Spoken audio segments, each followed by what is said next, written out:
Hi guys, मैं आज आपको फाइनल अकाउंट के बारे में जो पहले वीडियो में बताया था उसके क्वेश्चन आपको बताया था। डॉक्टर एस एम शुक्ला की किताब से मैं एक सवाल आज आपको बताना चाहता हूँ। ये डॉक्टर एस एम शुक्ला की क्वेश्चन नंबर 4 है। ये आपके सामने क्वेश्चन है। ये इसमें क्वेश्चन ये है, 31 मार्च 2008 को मुन्नी लाल एंड सन्स ने व्यवसाय किया, उसका ट्रायल बैलेंस आपको दिया हुआ है इस क्वेश्चन में। इसमें एडजस्टमेंट दिया हुआ है, प्लांट एंड पर 5%, फिक्चर्स एंड फिटिंग पर 10%, मार्च का किराया 150 रुपए आदत है, आउटस्टैंडिंग है मार्च का।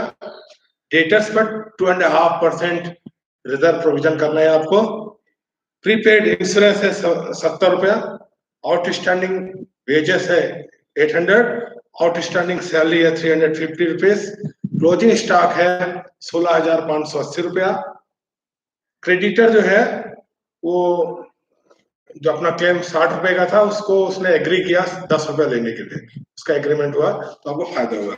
आपको ट्रायल बैलेंस दिया हुआ, जैसा मैंने आपको बताया इसमें ट्रायल बैलेंस दिया है। अब आपको मैं ये क्वेश्चन सॉल्व करके बताता हूँ कैसे इस सवाल को सॉल्व करना है। ओके, इसके में ऊपर है, इसका हेडिंग नहीं डाला हुआ है आज, ये स्पेस मेरे को नहीं मिलता। तो ये trading profit and loss for the year ending 31 मार्च 2008, इसका जो ईयर है वो आपको लिखना है सबसे पहले। Trading and profit and loss for the year ending 31 March 2008। Okay, मैं सवाल को शुरू करता हूँ। सवाल नंबर ये सामने रखा हुआ है। अब आपको बताता हूँ, सबसे पहले ट्रेडिंग लगाऊंगा, जैसा आपको मालूम है ट्रेडिंग लगाऊंगा। सबसे पहले मैं लिखूंगा ओपनिंग स्टॉक।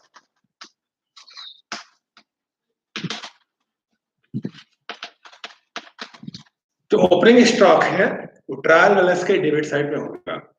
वो लिखा है 31 अप्रैल 2007, 21,725 रुपए का ओपनिंग स्टॉक दिया हुआ है। फिर आपको दूसरी चीज परचेस मिलेगी, तो परचेस आपको यहाँ पे लिखना है।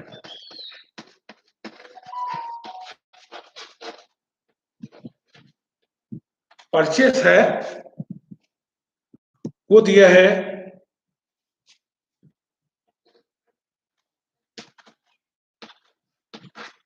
83,290 रुपया, 83,290 रुपीज। इसमें से आपको सेल रिटर्न माइनस करना है। ये मैंने कई बार आपको बताया, छोटा सा मैं लिख रहा हूं परचेस रिटर्न। ओके, ये दिया है 3172 रुपये। इसको माइनस कर देंगे इसमें से, क्योंकि परचेस और परचेस रिटर्न लेस होता है कि 8 रुपीज हो गया, 1 रुपीज हो गया और 1 रुपीज हो गया, 80,100।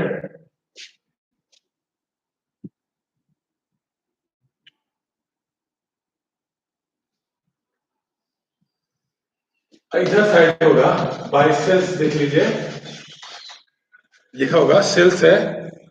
सेल्स ट्रायल बैलेंस के क्रेडिट साइड होगा 1,26,177,000। इसमें भी देखिए सेल्स रिटर्न होगा कहीं ना,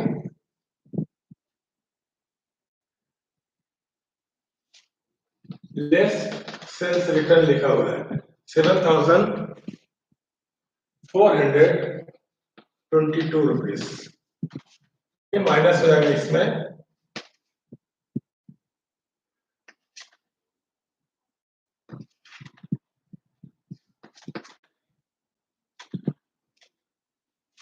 ये हो गया 1,18,755 रुपए से माइनस करके लिख दिया। फिर मेरे को दूसरी चीज इसमें मिलेगी बाय क्लोजिंग स्टॉक।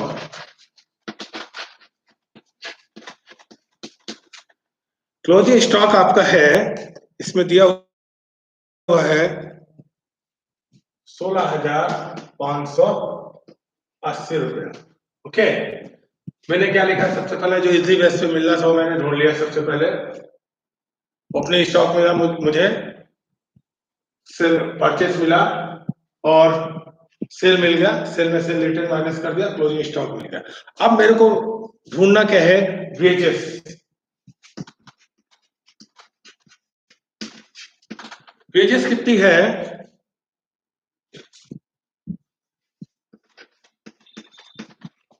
इसमें ऐड करना है आउटस्टैंडिंग वेजेस, लिखा हुआ है आउटस्टैंडिंग वेजेस। आउटस्टैंडिंग वेजेस कितनी है, लिखी है 800 रुपीज।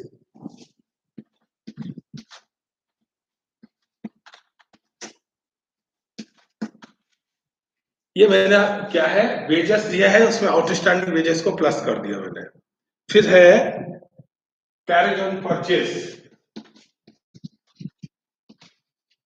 कैरेज ऑन परचेस, ये इसमें दिया है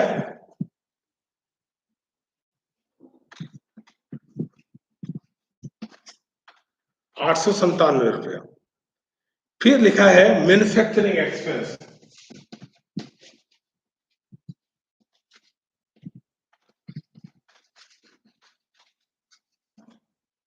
मैन्युफैक्चरिंग एक्सपेंस लिखा हुआ है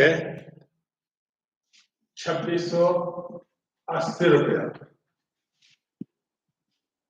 फिर आप देखेंगे ट्रेडिंग में कौन कौन सी चीजें आएंगी। बेजेस मैंने लिख दिया, मैन्युफैक्चरिंग एक्सपेंस लिख दिया, फ्राइट ऑन सेल इसमें दिखा है, ऑफिस एक्सपेंस लिखा है, डिस्काउंट, ये सब इनडायरेक्ट एक्सपेंस है, इसको इसमें नहीं लिखना है आपको।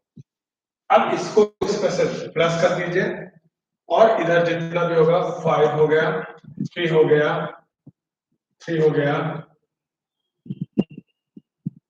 5 हो गया, 25,335 इसको माइनस कर दीजिएगा, इस साइड को जोड़ करके इस साइड से माइनस कर देंगे तो जो कुछ आएगा वो ग्रॉस प्रॉफिट होगा।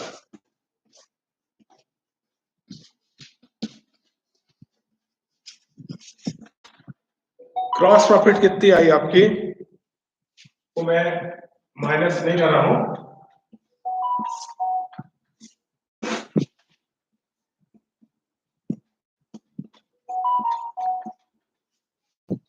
ये आपकी ट्रेडिंग लग गई। आपने ट्रेडिंग में क्या देखा, मैंने आपने देखा होगा मैंने क्या लिखा, ओपनिंग स्टॉक ढूंढा, सबसे पहले परचेस लिखा, परचेस से परचेस रिटर्न माइनस कर दिया मैंने।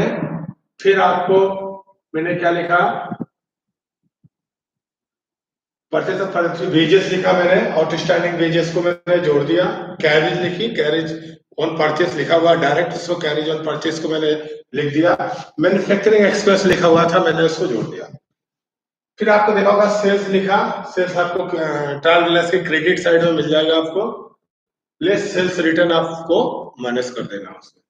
फिर क्लोजिंग स्टॉक है वो आपको एडजस्टमेंट में मिल जाएगा, उसको लिखने के बाद इस साइड को जोड़ेगा, जो जोड़ होगा वो डेबिट साइड के जोड़ से, अगर मैं तो डेबिट साइड का जोड़ अगर कम होगा तो वो ग्रॉस प्रॉफिट कहलाएगा, जितना कम होगा। तो ये आपका ग्रॉस प्रॉफिट आ गया। इस ग्रॉस प्रॉफिट को लगाने के बाद, क्योंकि अपने जो बोर्ड है उसमें प्रॉफिट एंड लॉस लगाने के लिए स्पेस नहीं है, इसलिए मैं इसको मिटा करके अब अगला जो स्टेप लगाऊंगा वो बैलेंस शीट, वो प्रॉफिट एंड लॉस होगा। ओके,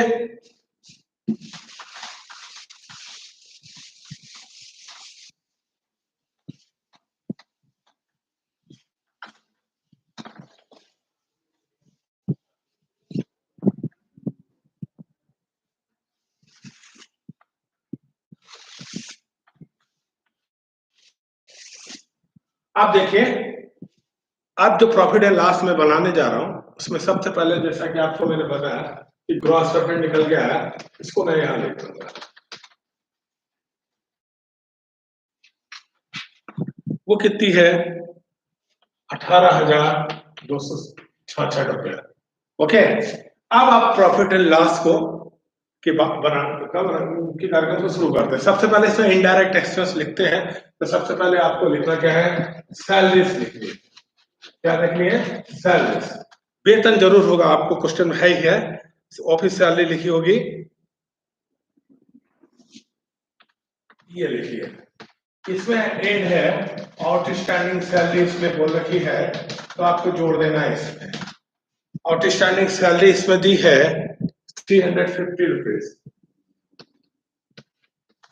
590। इसके बाद आपको इनडायरेक्ट एक्सपेंस ढूंढना है, ट्रैवलिंग एक्सपेंस। इसमें लिखा हुआ है ट्रैवलिंग एक्सपेंस। ट्रैवलिंग एक्सपेंस जो है वो इसमें दिया है 925 रुपीज, 925 रुपया। फ्राइट ऑन सेल्स लिखा हुआ है ऑन सेल्स लिखा हुआ है, ये लिखा हुआ है 960 रुपीज, 960 रुपया। फिर लिखा rent and tax,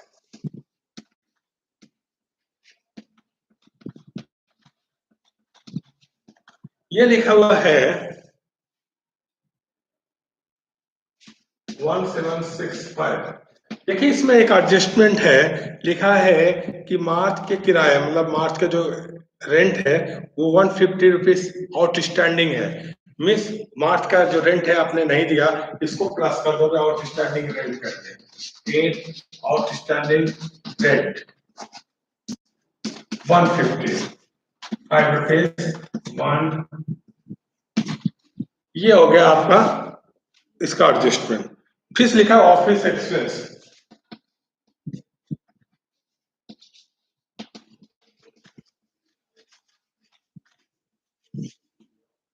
office expenses जो लिखा है वो लिखा है 2778, 2728 रुपये लिखा हुआ है। डिस्काउंट जो लिखा है वो लिखा है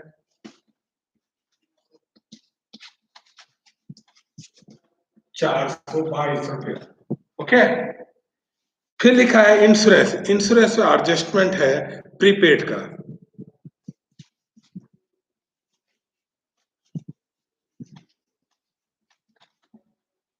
इंश्योरेंस जो है वो लिखा है 570 रुपये।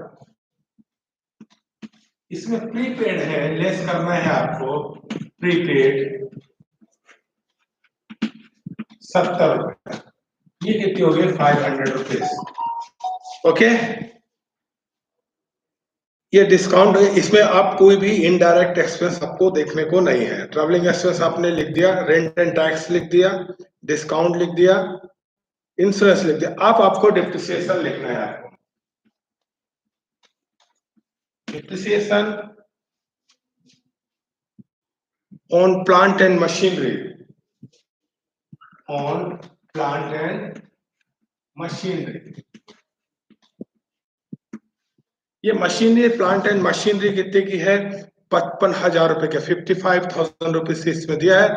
इस पे कितने परसेंट डिप्रिसिएशन लगानी है 5%, ये हो जाएगा 2750। ओके, ये यहाँ तक क्योंकि आपके नीचे स्पेस आपको दिखाई नहीं देगा इसलिए मैं ऊपर वाला हिस्सा मिटा रहा हूँ, आप नीचे उसको देखेंगे।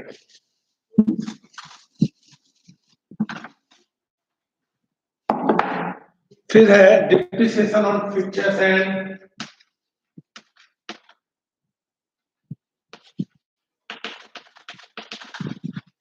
फिक्चर्स, ये 10% आपको इसमें क्वेश्चन में दिया कि 10% ऑन डिप्रिसिएशन ऑन फिक्चर्स है।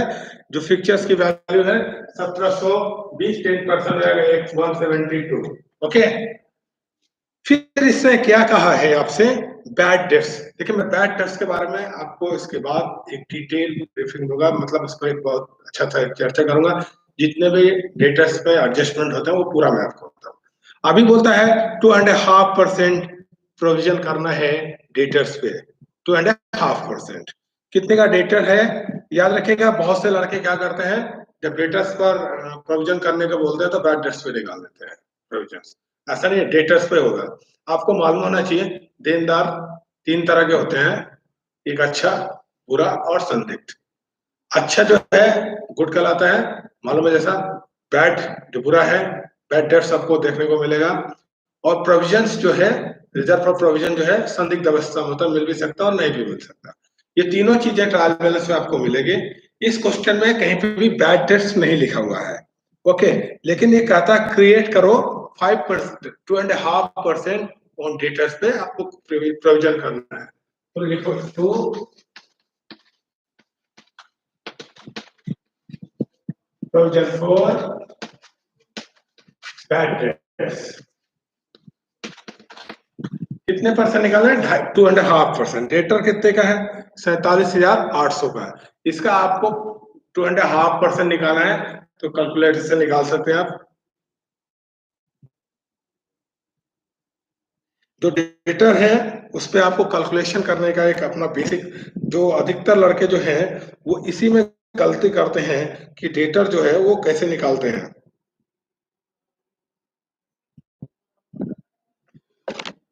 ये है 1195, इसका जो है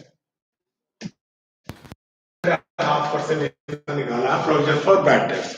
अब एक एडजस्टमेंट इस पे और बोला था मैंने आपको, जैसे बताया था कि क्रेडिटर पे एक एडजस्टमेंट है। वो क्रेडिटर पे क्या एडजस्टमेंट है? डिस्काउंट ऑन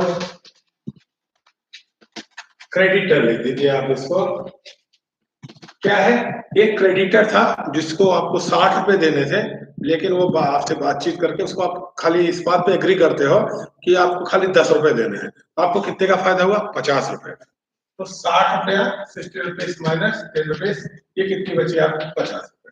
ठीक है, आप इधर साइड का जोड़ोगे और इधर साइड माइनस करोगे तो जो भी कुछ आएगा वो नेट प्रॉफिट कहलाएगा।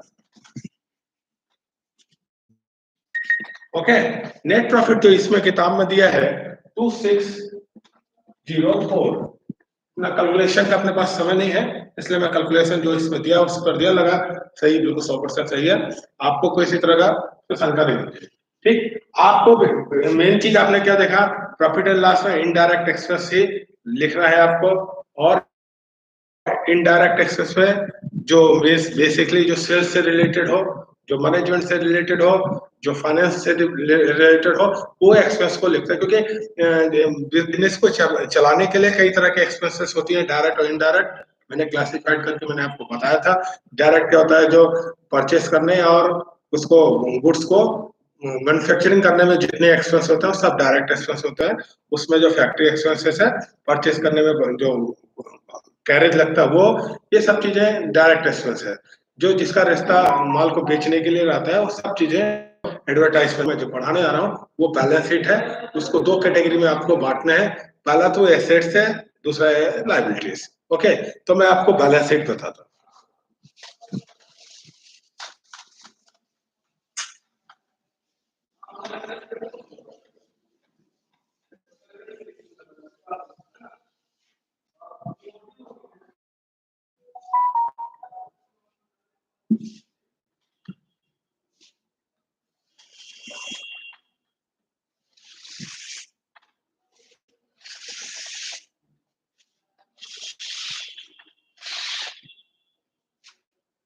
ये साइड जो है वो लायबिलिटीज कहलाता है।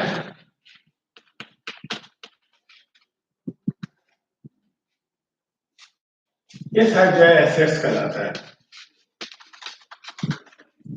ऊपर बैलेंस शीट लिखोगे, एज ऑन लिखना है आपको। सबसे पहले बैलेंस शीट के लायबिलिटीज है, इसको हम एक्सप्लेन कर देते हैं। इसमें दो तरह का लायबिलिटीज होता है, एक तो होता है इंटरनल, एक होता है एक्सटर्नल।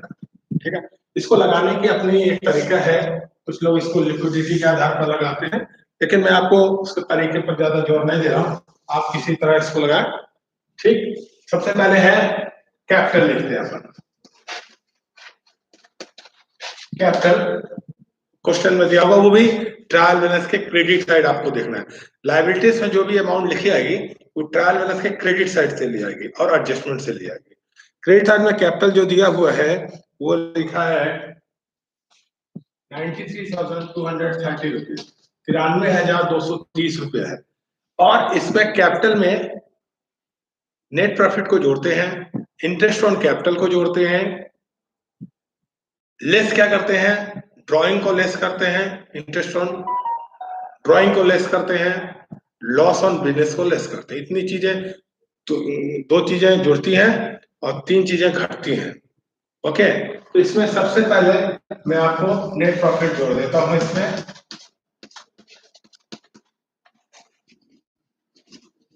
ये कितनी निकाली थी मैंने?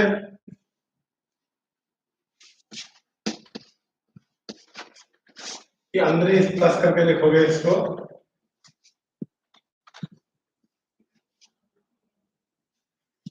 ₹95,000, 95,835 रुपीज इसका प्लस होने के बाद है। इसमें ड्राइंग को माइनस कर देना है।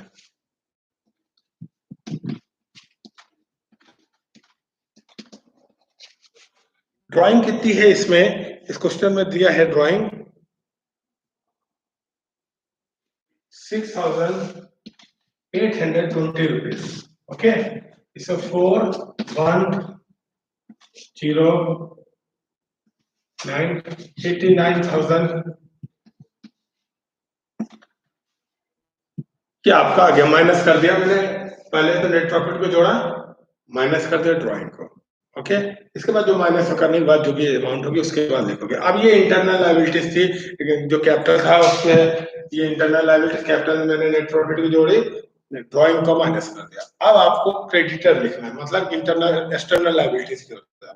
एक्सटर्नल लायबिलिटीज में आपको सबसे पहले क्रेडिटर मिल जाएगा।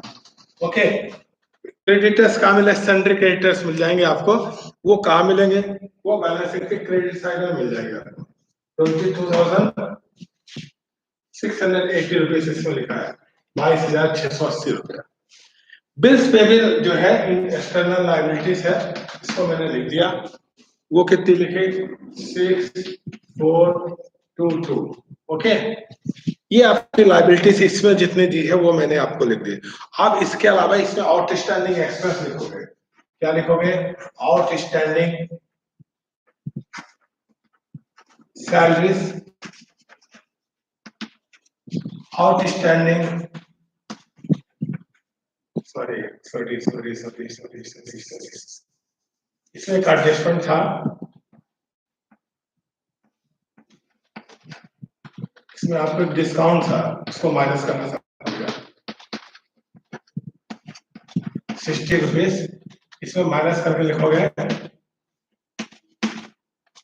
आउटस्टैंडिंग एक्सपेंस जो है वेजेस भी था, ये दोनों चीज आपको लिखना है। आउटस्टैंडिंग वेजेस जो दी है 800 रुपीज है, और आउटस्टैंडिंग जो सैलरी दी है वो दी है 350 रुपीज। ओके, ये आपको दिया हुआ है, ये याद रखिएगा। मैंने थोड़ी सी मिस कर गया था, क्रेडिटर जब भी आप क्वेश्चन को लगाएं तो मार्क कर लिया करें कि क्वेश्चन में कहाँ का एडजस्टमेंट है। क्रेडिटर में एक एडजस्टमेंट था, आपको मैं बताया था। क्रेडिटर कितने का था, 22,680 रुपीज, 22,680 था। इसमें का एडजस्टमेंट आपने किया था कि जो 60 रुपए का डिस्काउंट, एक क्रेडिटर था जिसने अपना क्लेम 10 रुपीज पे एग्री कर लिया था, मतलब कि 60 रुपए उसको देने थे, आप 10 रुपया दे के उसको एग्री कर लेते, तो उसको माइनस कर दोगे तो आपका क्रेडिटर कितनी होगी, 22,680। याद रखिए, ऐसी जनरल मैं बता देता हूँ, आप क्रेडिटर को पेमेंट कर रहे हो तो क्रेडिटर रिसीवर हो जाएगा, और रुपए आपसे पास जा रहा, तो दो जगह ट्रांजेक्शन होगा, एक तो क्रेडिटर में ट्रांजेक्शन होगा, एक तो कैश में होगा।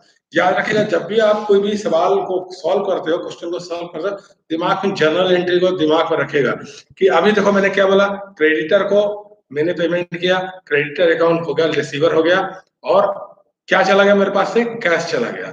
तो जो मैंने कैश किया, दो जगह मैंने ट्रांजेक्शन करना है मेरे को, एक तो क्रेडिटर में मैंने माइनस कर दिया 60 रुपया, अब पेमेंट कितनी की, 10 रुपया, तो कैश में भी 10 रुपया आपको माइनस करना है। ओके, तो कैश सबसे पहले आप देख लीजिए कहीं ना कहीं होगा। कैश इन हैंड है 68 रुपीज, इसमें दिया है, 10 रुपीज माइनस करेंगे, क्यों, क्योंकि आपने कैश पेमेंट किया क्रेडिटर को। याद रखिएगा, यही है टेक्निकल चीजें आपको जानकारी होनी। फिर है बैंक बैलेंस, आपकी किताब में दिया हुआ है, तो बैंक बैलेंस इस किताब में दिया है, वो दिया है 20, ये दिया 2245 रुपए। तीसरी चीज, इस पर स्टॉक मिलेगा आपको, स्टॉक क्लोजिंग स्टॉक लिखना है, ओपनिंग स्टॉक आपको कभी नहीं लिखना है बैलेंस शीट में। ये कितनी होगी, 16,580 रुपए। ओके, फिर तीसरी चीज पे आपको मिलेगी डेटर। डेटर आपका कितना था, 47,800 रुपए लेस, इसमें मैंने प्रोविजन आपको माइनस किया था, प्रोविजन आपको माइनस करना है, इसमें कितने परसेंट, 2.5% था, मैंने निकाला था इसके पहले 1195।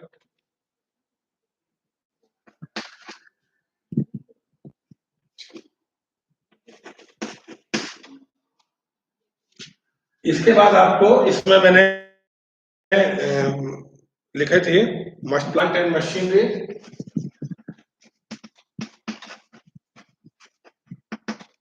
प्लांट एंड मशीनरी आपका 55,000 था। इसमें डिप्रिसिएशन आपको माइनस करना है 2750, 250, 5250 रुपये आपका आएगा। ओके, इसके बाद है फिक्चर्स लिखा हुआ है। फिक्चर्स एंड फिटिंग्स है, वो कितने की है? 1720 का है। लेस कर देना, इसमें 10% डिप्रिसिएशन आपसे बोला था, तो आपको डिप्रिसिएशन माइनस के डीएपी लिखा, शॉर्ट टर्म में डिप्रिसिएशन लिखते हैं इसको, स्पेस में होने कारण ऐसा लिखा गया है। 172 रुपया, 172, 8 रुपीज।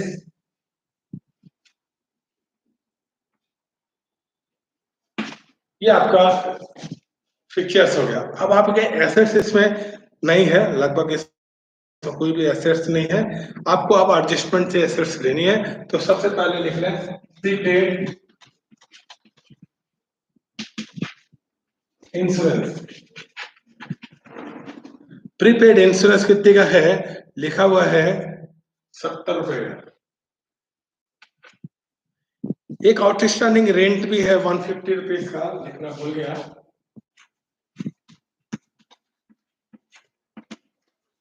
Rent 150 rupees. अब इसको दोनों को प्लस करोगे तो दोनों तरफ का जोड़ बराबर आएगा, यही बैलेंस शीट कहलाता है। बैलेंस शीट क्या है? इसमें देखिए कई तरह के एसेट्स हैं। एक तो लिक्विड एसेट्स आपको दिखाया मैंने, लिक्विड एसेट्स में कैश और बैंक लिखते हैं। करंट एसेट्स में स्टॉक है, डेटर्स है। फिक्स एसेट्स में आपने देखा होगा, ये करंट एसेट्स में प्रीपेड इंश्योरेंस भी है, डिजिटल हो गया। फिक्स एसेट्स में आपने देखा होगा प्लांट एंड मशीनरी है, फिक्चर्स है, ये आपका एसेट्स साइड है। इसको दोनों को जोड़ेंगे तो बराबर आएगा। इसमें जो बेसिक समस्या है जो बच्चों को आती है, वो ये रहता है कि उनको ये नहीं मालूम होता कि प्रीपेड क्या होता है, आउटस्टैंडिंग क्या होता है, एक्यूर्ड इनकम क्या होता है, एडवांस इनकम क्या होता है, बैड डेट्स क्या है, इसका एडजस्टमेंट कैसे करते हैं, यहीं पे थोड़ी प्रॉब्लम होती है। इसके अलावा मेन प्रॉब्लम क्या होती है, सवाल तो लगाना शुरू कर देते हैं लेकिन वो एडजस्टमेंट को करना भूल जाते हैं। जैसे मैंने एक क्या बोल गया, क्रिएटर में आपने देखा होगा। तो आप जब भी क्वेश्चन पेपर मिले आपको, तो क्वेश्चन पेपर में सबसे पहले पेंसिल लें और जहां जहां एडजस्टमेंट, अगर आपने ट्रायल फाइनल अकाउंट शुरू की तो फाइनल अकाउंट में जहां जहां एडजस्टमेंट इंट्रीज है वहां पे आप टिक या कॉमा कुछ कॉल एक मार्क लगा दें, जिससे कि जब भी आप सवाल को सॉल्व करें तो वो मार्क आपको बता दे कि हाँ इसमें एडजस्टमेंट है, यहाँ पे आपको इसको लिखना है। तो आप जब भी क्वेश्चन को सॉल्व करें बड़े सरलता से, और बहुत कठिन चीज भी नहीं है इसमें, आपको पहचानने के लिए मैं सामान्य सर बच्चों से बोलता हूँ। ट्रेडिंग में याद रखिएगा, ओपनिंग स्टॉक लिखी जाती है, परचेस लिखी जाती है, परचेस में परचेस रेटेड माइनस होता है, वो मालूम होना चाहिए, होता ही है, मालूम है आपको। वेजेस लिखना है, याद रखिएगा, ट्रेडिंग में जाती है। कैरेज जाती है, कैरेज इनवर्ट जाती है, फ्राइट जाती है, रेलवे फ्राइट जाती है, ऑक्ट्रा जाती है, मैन्युफैक्चरिंग एक्सपेंस जाती है, फैक्ट्री एक्सपेंस जाती है। जितने भी फैक्ट्री एक्सपेंस है सब डायरेक्ट एक्सपेंस है, उसको लिखना है आपको।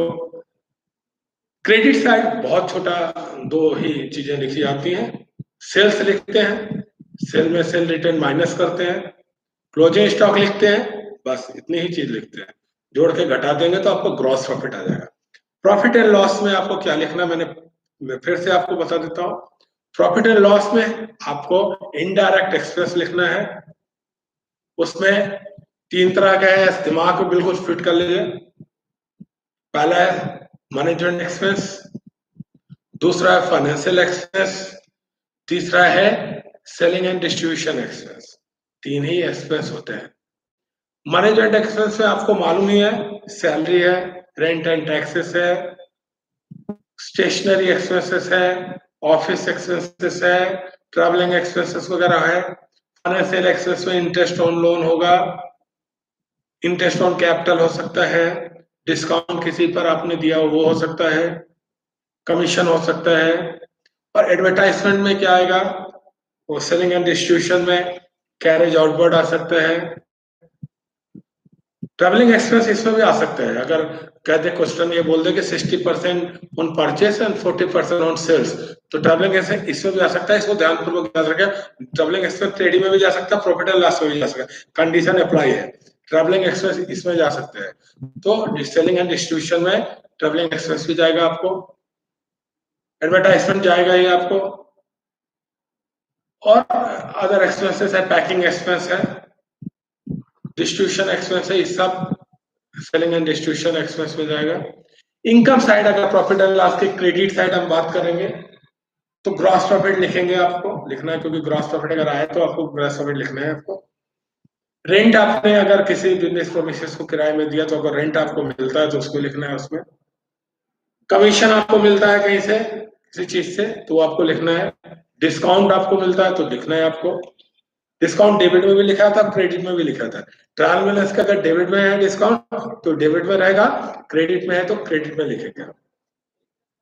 इंटरेस्ट लिखना है आपको, रिसीव्ड होगा तो। इंटरेस्ट ऑन इन्वेस्टमेंट लिखना है आपको, इंटरेस्ट ऑन ड्रॉइंग लिखना है आपको, और कोई अदर इनकम आपको मिलता है, अगर आपने कोई अदर बिजनेस कर रखा है, उसका अगर प्रॉफिट होता है तो उससे समानता कंसाइनमेंट पे आ सकता है, प्रॉफिट ऑन कंसाइनमेंट, वो आप लिख सकते हो आप। इसके अलावा बहुत से इनकम और भी है जो डिपेंड ऑन बिजनेस, उसके बिजनेस के आकार और प्रकार पर निर्भर करता है, वो लिख सकते हो। अब चलते हैं बैलेंस शीट की और थ्योरी की, थोड़ा सा इसको हम फिर से एक्सप्लेन कर देता हूँ। बैलेंस शीट दो पार्ट है इसके, एक तो लायबिलिटी से, एक तो एसेट से। मैं कई बार बता चुका हूँ आपको, फिर से बता देता हूँ दिमाग में, बिल्कुल सरल है, इसको बहुत कठिन सोच के आप लोग, बहुत से लोग छोड़ देते हैं। दो ही पार्ट, दिमाग में दो ही चीज रखनी है, लायबिलिटीज दो ही में दो चीज आएगी, एक तो और क्रेडिट साइड। जो एक्सटर्नल लायबिलिटीज क्या है, क्रेडिटर्स है, बिल्स पे बिल है, बैंक लोन है, बैंक ओवरड्राफ्ट है, आउटस्टैंडिंग एक्सपेंसेस है, एक्वर्ड इनकम, एडवांस इनकम है, आप किसी से लोन लेते हो वो ले। और एसेट साइड अब हम कहेंगे तो एसेट्स दो तरह का है, दिखता है जो नहीं दिखता। एक तो टैंजिबल इंटैंजिबल की भी बात कर सकते हो आप। जो एसेट्स है वो जो जो दिखता है उसमें आप बात करेंगे, तो लिक्विड एसेट्स है, कैश और बैंक उसमें है, आप याद रखिएगा, बिल्कुल दिमाग में बहुत सरलता से। इसमें बेसिकली कोई एडजस्टमेंट नहीं होता, कैश और बैंक लिक्विड। करंट एसेट्स में स्टॉक है, डेटर्स है, इसमें स्टॉक में कोई एडजस्टमेंट नहीं रहेगा, डेटर्स में एडजस्टमेंट रहेगा आपको, वो मैं बता रहा हूँ, एक्सप्लेन करूंगा पूरी तरह। डेटर्स मिलेगा आपको, बिल्स रिसीवेबल मिलेगा आपको, शॉर्ट टर्म इन्वेस्टमेंट मिलेगा आपको, प्रीपेड एक्सपेंस मिलेगा आपको, एक्वर्ड इनकम मिलेगा आपको। फिक्स एक्सेस में क्या क्या आएगा आपको, प्लांट एंड मशीन भी आएगी आपकी, लैंड एंड बिल्डिंग आपका आएगा, फर्नीचर एंड फिटिंग्स आएगा आपका, मोटर और कार आएगा आपका। ये सब चीजें एसेट्स है। इसको सवाल में कहा मिलेगा, ट्रायल बैलेंस आपको क्वेश्चन में जरूर दिया रहेगा। ट्रायल बैलेंस के डेबिट साइड में एसेट्स मिलेगा, ट्रायल बैलेंस के क्रेडिट साइड में आपको लायबिलिटीज मिलेगी। ओके, मैं आपको इसको बताने के बाद अब बताया था कि डेटर्स के बारे में बताऊंगा, तो आप डेटर्स के बारे में देख लीजिए, डेटर्स होते कितने हैं।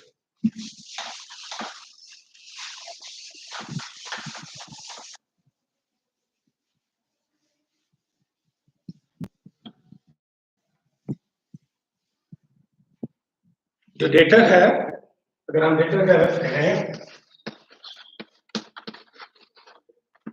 इसको, जिसको हम उधार देते हैं, जिसको हम उधार देते हैं, जैसे हमने किसी को उधार माल बेचा तो डेटर कहलाएगा। एक बहुत सिंपल सा है, सरल सी बात है। इंसान दुनिया में तीन तरह के हैं। एक तो आप अच्छे आदमी मिलेंगे आपको, एक तो बुरे आदमी, दो उसके ऑपोजिट साइड में मिल जाएंगे। तो व्यवसाय जो अच्छे बुरे की तो गणना करता है, क्योंकि हम ट्रेडिशनल आधार पर अगर कॉन्सेप्ट को पढ़ें तो कहता भविष्य में होने वाली हानि को जो है उसको बचाने के लिए, उससे उसको कम करने के लिए हमको वर्तमान में कुछ व्यवस्था करके रखनी चाहिए। तो प्रोविजन की भी व्यवस्था करते हैं अपन। तो डेटर कितने प्रकार के हो गए,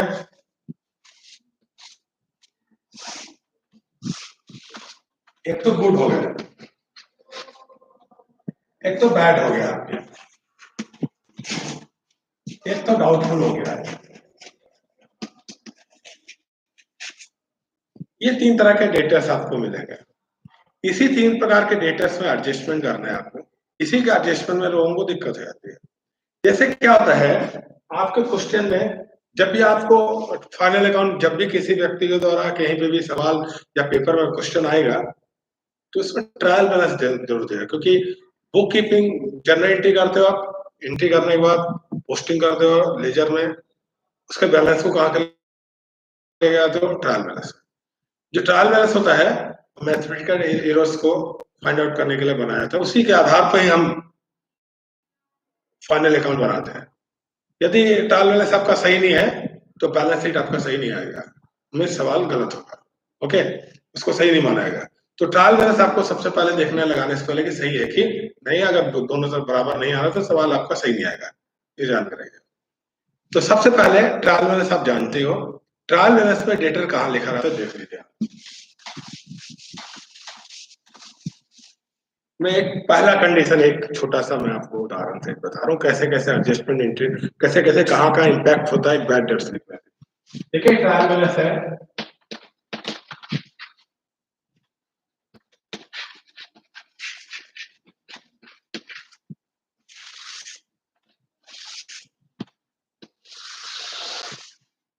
ये डेबिट है, इसका ये वाला पार्ट क्या है, क्रेडिट।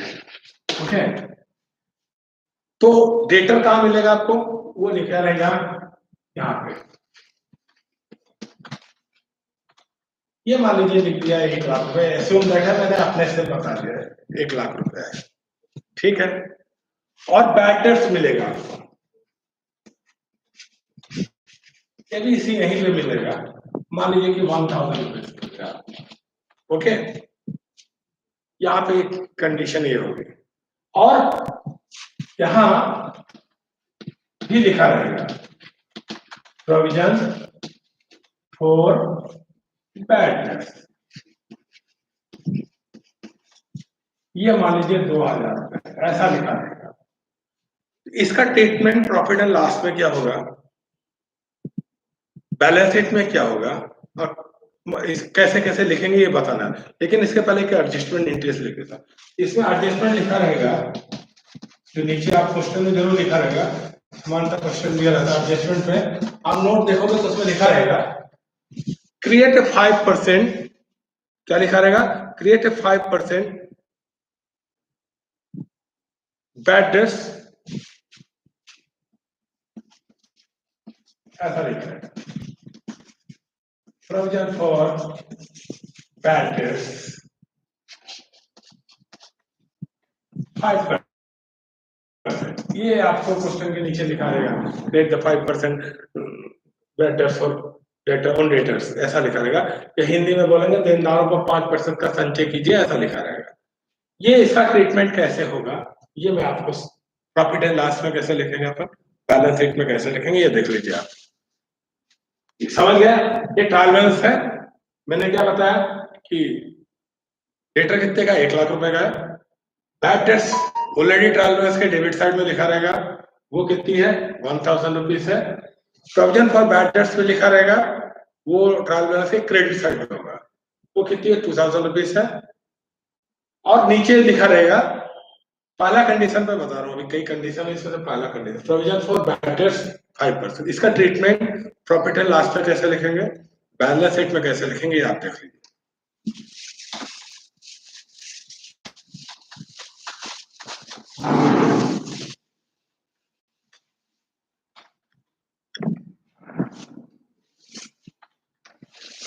ये कंडीशन फर्स्ट है, okay.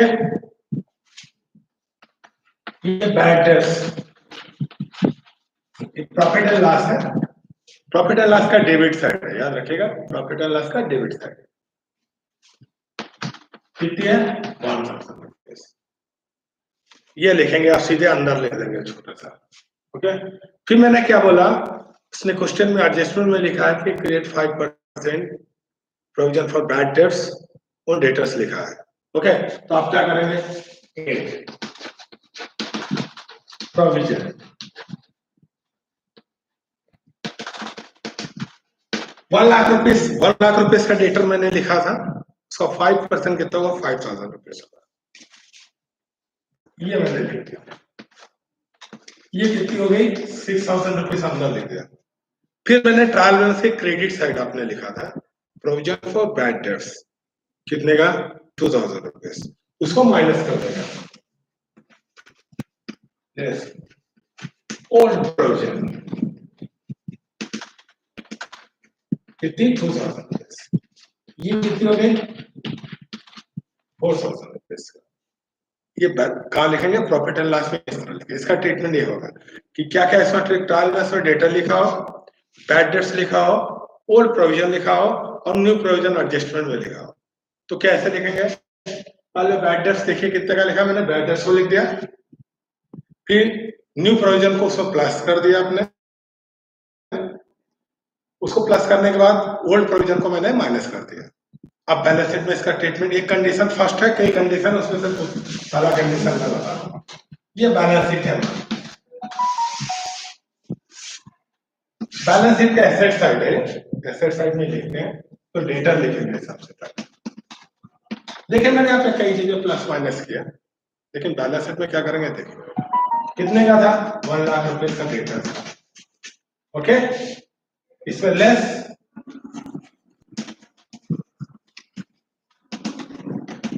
Provision for bad debts, कितना, 5%, ये माइनस कर बार, ओके, ये एक तरह का ट्रीटमेंट है। अब जब मैं अगला वीडियो आएगा तो मैं आपको प्रोविजन फॉर बैड डेट्स के जितने भी एडजस्टमेंट एंट्रीज होती हैं, जितने प्रकार के एडजस्टमेंट होते हैं, उस पर चर्चा करूंगा। एक सवाल और मैं आपको बताना चाहूंगा फाइनल अकाउंट का, उसके बाद मैं आपको ब्रांच अकाउंट बताऊंगा जस्ट इसके अगले वीडियो में। पहले तो मैं अगला वीडियो आपके लिए फाइनल अकाउंट के लिए करूंगा।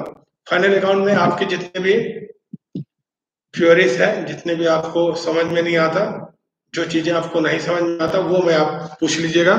ये भी मैं बताता हूँ क्वेश्चन नंबर कौन सा बताऊंगा, वो आपको व्हाट्सएप में डाल दूंगा, जो कि अपने कॉलेज के छात्रों के लिए है, उसमें मैं इसको डाल दूंगा। और जो संबंधित क्वेश्चन है आप उसको पूछ सकते हैं और आपको बताना है। अब मैंने आपसे एक दिन एक क्वेश्चन पूछा था इसके पहले वीडियो में कि आप for the year ending trading में क्यों लिखते हैं और बैलेंस शीट में एज ऑन क्यों लिखते हैं।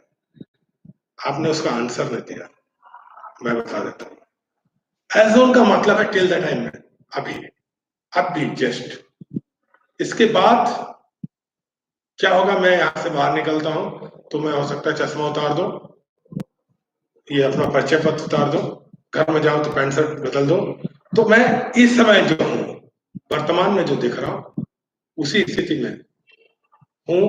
एज ऑन का प्रयोग करते हैं, मतलब जहां कैश हो, लिक्विड एसेट्स लिखे जाते हैं और एज ऑन लिखते हैं। उस दिन के पूर्व भी नहीं, उस दिन के पश्चात भी नहीं। फॉर द ईयर है, करंट ईयर है, पूरे ईयर, पूरे वर्ष का गणना था, उसके पहले भी उसके बाद में भी। जैसे आउटस्टैंडिंग एक्सपेंस का एडजस्टमेंट आप करते हो, एडवांस अकाउंट का भी, एडवांस इनकम का भी उसमें एडजस्ट करते हो, इसलिए सब फॉर द ईयर एंडिंग लिखते हैं। दोनों में ये डिफरेंस है। आप जब भी आप पढ़े, जब भी आप किसी चीज को जानना है, ये जरूरी नहीं कि आप, बहुत से विद्यार्थी सोचते हैं कि यार किताब में मेरे पास नहीं है, इसलिए मैं अपने कमला कॉलेज के सभी विद्यार्थियों के लिए जब भी मैं पढ़ाता हूँ तो क्वेश्चन व्हाट्सएप में डाल देता हूँ, और व्हाट्सएप में वो क्वेश्चन डालने के बाद जो क्वेश्चन आपसे पूछता हूँ कि आप जो आपकी इस क्वेश्चन से समस्या है, उसको आप जरूर प्रश्न व्हाट्सएप में डालिए। आज जो मैंने पढ़ाया आपको, जो समझ में नहीं आया, आप यूट्यूब के कमेंट्स बॉक्स में जाइए, उसमें कमेंट्स करिए। यदि आपको यहाँ पे भी फिर भी समझ में नहीं आया, आपको पर्सनली मुझसे, मेरा नंबर आपके पास है, आप मुझसे संपर्क कर सकते हैं। फाइनल अकाउंट की एक कंप्लीट पैकेज है, एक हर विद्यार्थी को मालूम होना चाहिए कि फाइनल अकाउंट, क्योंकि आप जब भी कॉमर्स लेते हो और जिस विषय का मूल आधार जो है वो फाइनल अकाउंट ही है, क्योंकि कोई भी आप बिजनेस करोगे, कहीं नौकरी करने जाओगे तो फाइनल अकाउंट आपसे बनना चाहिए, क्योंकि फाइनल अकाउंट ही कोई भी बिजनेस का अंतिम दिन आपको प्रॉफिट एंड लॉस निकालना है, ये बनना चाहिए आपसे। फाइनल अकाउंट में बहुत उतनी कठिन नहीं है, उतना बहुत सी चीजें दिक्कत नहीं होती, बहुत से विद्यार्थियों को दिक्कत होती है कि आउटस्टैंडिंग एक्सपेंस क्या होता है, प्रीपेड एक्सपेंस क्या होता है। आउटस्टैंडिंग एक्सपेंस क्या है, मैं आपको थोड़ा सा फिर से ब्रीफ कर देता हूँ। आउटस्टैंडिंग एक्सपेंस क्या होता है, मैं जो सेवाएं प्राप्त कर ली है, जो सेवाएं हमने प्राप्त कर ली, जो सर्विस हमने रिसीव कर लिया बट नॉट पेमेंट, मैंने पेमेंट नहीं किया उसका। जैसे दूध वाले से दूध तो खरीद ली लेकिन पेमेंट 31 तारीख को नहीं किया, उसका पेमेंट हम बाद में करेंगे। मान लीजिए कि क्लोजिंग डेट हमारा 31 दिसंबर है, उस दिन हम उसको पेमेंट नहीं करते हैं, 4 जनवरी को करते हैं, तो उस दिन जो पेमेंट नहीं करते हैं इसको हम कहते हैं आउटस्टैंडिंग एक्सपेंस। सर्विस हमने ले ली लेकिन पेमेंट नहीं किया। प्रीपेड एक्सपेंस क्या होता है, मोबाइल आप देखते होंगे, प्रीपेड मोबाइल, प्रीपेड मोबाइल क्या होता है, हम पहले पेमेंट करते हैं फिर सर्विस लेते हैं। तो ऐसा बिजनेस में जो होता है, बहुत से काम ऐसे होते हैं हम प्रीपेड करते हैं। जैसे कि इंश्योरेंस सेक्टर में जहाँ खासकर होता है, इंश्योरेंस हम प्रीपेड करना पड़ता है। इंश्योरेंस है, टैक्स है, हमने पेमेंट कर दिया, सर्विस हमको बाद में मिलेगी, वो प्रीपेड एक्सपेंस है। अर्न इनकम क्या कहलाता है, एक्वर्ड इनकम भी कहते हैं इसको, अर्न इनकम भी इसका अगला दूसरा नाम है। ऐसा इनकम जो हमने कमा तो ली, अर्जित कर ले, अर्न कर लिया बट नॉट रिसीव, हमने कमाया, हमने मेहनत की, हमको मिला नहीं, वो उस तारीख को नहीं मिला जिस तारीख को हम कैलकुलेशन कर रहे थे, इसको कहते हैं advance earn income. Advance income क्या कहलाता है, हमने काम तो नहीं की लेकिन पहले से मुझको कोई दे दिया, मैंने किसी को कहा 10 रुपए जा पेन खरीद के ले आओ, उस पर सर्विस पेन खरीदने के लिए तो दिया लेकिन वो बाद में हमको पेन खरीद के ला के देगा, अभी तुरंत नहीं देगा। तो मैंने किसी को एडवांस रूप में, मुझको कोई आदमी अग्रिम रूप से कमीशन दे दिया, भाई आप कमीशन रख लो अपना, या किसी ने किराया मुझको अग्रिम रूप से दे दिया, तो वो क्या कहलाता है, एडवांस इनकम कहलाता है। क्योंकि वो करंट ईयर का इनकम नहीं होता, इसलिए उसको हम उसमें बैलेंस शीट में एडवांस इनकम करके कैलकुलेट करते हैं, लायबिलिटीज में लिखते हैं और इनकम में माइनस कर देते हैं। क्योंकि करंट ईयर हम, क्योंकि फोर्थ ईयर एंडिंग का मतलब कि 12 महीने में कितना कमाया, कितना खर्च किया, कितना कमाया, उसका हिसाब किताब है। यहाँ ना तो पहले का ना बाद का, उससे कोई मतलब नहीं। करंट ईयर में कितना इनकम हमने कमाई, कितने हमने खर्च किया, इससे रिलेटेड जितनी भी चीजें होती है वो फाइनल अकाउंट में लिखते हैं, profit and loss income statement में लिखते हैं। ओके, अब मैं जब नेक्स्ट दिन आऊंगा तो क्वेश्चन नंबर आपको दे दूंगा व्हाट्सएप में, कौन सा क्वेश्चन आपको बताना है। एक क्वेश्चन है उदाहरण का, 6वां नंबर है सर, वो एग्जाम में आता है, वो मैं आपको दिखा भी देता हूँ।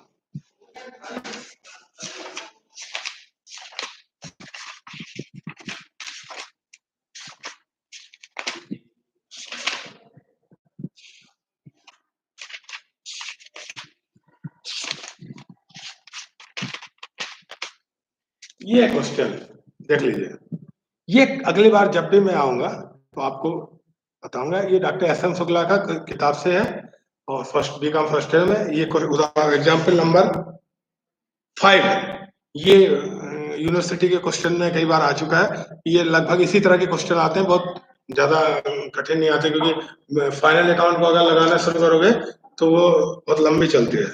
इसलिए मैं इसको एक बार एक्सप्लेन